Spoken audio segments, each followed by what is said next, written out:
edificaos. Escúchalo muy bien, hermanos, porque es que ahora los amigos protestantes dicen que ellos hablan directamente con Dios, pero están dejando de lado la palabra. ¿Qué nos está diciendo la palabra, hermanos? Escuchémoslo muy bien. Edificaos sobre el fundamento de los apóstoles y profetas. ¿Qué? Que tenemos que edificarnos, tenemos que formarnos por medio del fundamento de los apóstoles y profetas. Quiere decir que Jesús va a dejar a sus apóstoles, 12 apóstoles, y va a dejar profetas que ya nombró, que nombró también pastores, maestros, ¿cierto? En su iglesia. ¿Quién los nombró desde un inicio? Jesús, ¿cierto? Siendo la principal piedra del ángulo, Jesucristo mismo. Sí, claro, Él es nuestro maestro más grande, pero dejó encargado a los apóstoles y profetas para que dirijan su iglesia.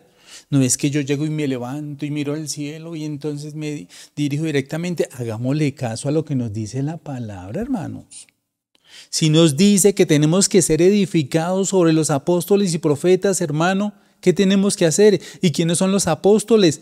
Primer apóstol, Pedro, que lo dejó como cabeza, y desde ahí la Iglesia Católica ha venido en sucesión apostólica y nunca ha dejado de tener un solo apóstol que ha sido la cabeza, Pedro, y que han formado, es lo que nosotros llamamos en la Iglesia Católica los papas, el padre de la Iglesia, que fue como padre que lo dejó Jesús a Pedro, ¿cierto?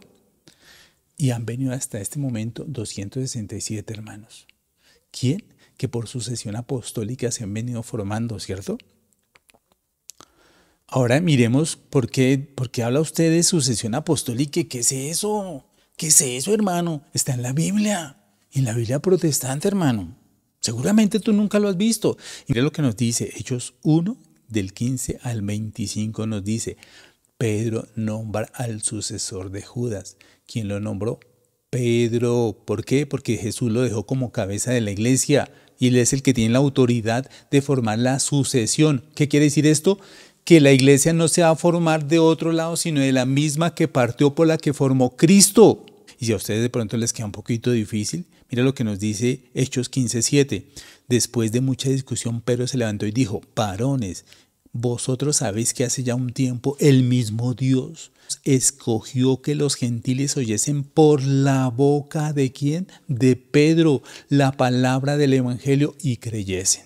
¿Cierto?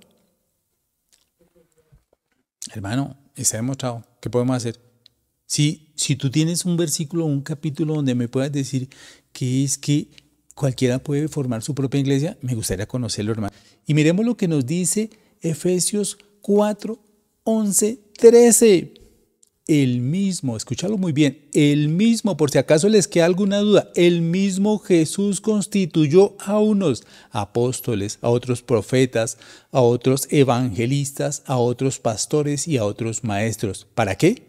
A fin de perfeccionar a los santos para la obra del ministerio, para la edificación del cuerpo de Cristo. Jesús los escogió, el mismo Jesús escogió su pueblo, su iglesia. ¿Hasta que qué? Hasta que todo ese pueblo que ha llamado a los 12 apóstoles que han traído para formar la iglesia de Cristo, dice, hasta que lleguemos todos a la unidad de la fe y del conocimiento del Hijo de Dios, a un varón perfecto, a la medida de la estatura de la plenitud de Cristo. Jesús escoge su iglesia desde hace 2000 años. No muchas, es una sola iglesia y escogida toda desde el inicio por el mismo Jesús.